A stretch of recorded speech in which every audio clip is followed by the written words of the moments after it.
सभी श्रोताओं का स्वागत है। श्री केदारनाथ। पुराणों एवं शास्त्रों में श्री केदारेश्वर ज्योतिर्लिंग की महिमा का वर्णन बारंबार किया गया है। यह ज्योतिर्लिंग पर्वत राज्य हिमालय की केदार नामक चोटी पर अवस्थित है। यहाँ की प्राकृतिक शोभा देखते ही बनती है। इस चोटी के पश्चिम भाग में पुण्यमती मंदाकिनी नदी के तट पर स्थित केदारेश्वर महादेव का मंदिर अपने स्वरूप से ही हमें धर्म और अध्यात्म की ओर बढ़ने का संदेश देता है।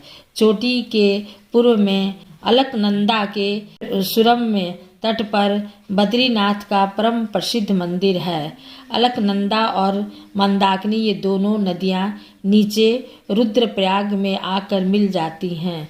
दोनों नदियों की यह संयुक्त धारा और नीचे देवप्रयाग में आकर भागीरथी गंगा से मिल जाती है।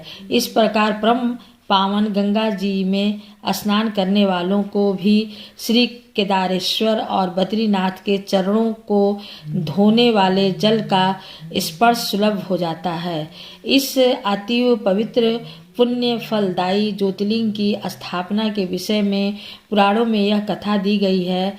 अनंत रत्नों के जनक, अतिशय पवित्र तपस्वी, ऋषियों सिद्धों देवताओं की निवास भूमि पर्वतराज हिमालय के केदार नामक अत्यंत शोभाशाली संग पर महातपस्वी श्री नर और नारायण ने बहुत वर्षों तक भगवान शिव को प्रसन्न करने के लिए बड़ी कठिन तपस्या की। कई हजार वर्षों तक वे निराहार रहकर एक पैर पर खड़े होकर शिव नाम का जप करते रहे। इस तपस्या से सारे लोकों में उनकी चर्चा होने लगी। देवता, ऋषि, मुनि, यक्ष, गंधर्व सभी उनकी साधना और संयम की प्रशंसा करने लगे।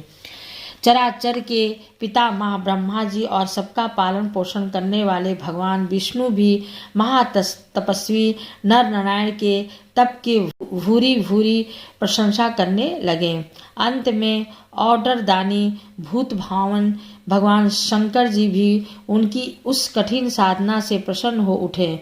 उन्होंने प्रत्यक्ष प्रकट होकर उन दोनों ऋषियों को दर्शन दिया। नर और नारायण ने भगवान भोलेनाथ के दर्शन से भाव विह्वल हो आनंद विभोर होकर बहुत प्रकार की पवित्र स्तुतियों और मंत्रों से उनकी पूजा अर्चना की।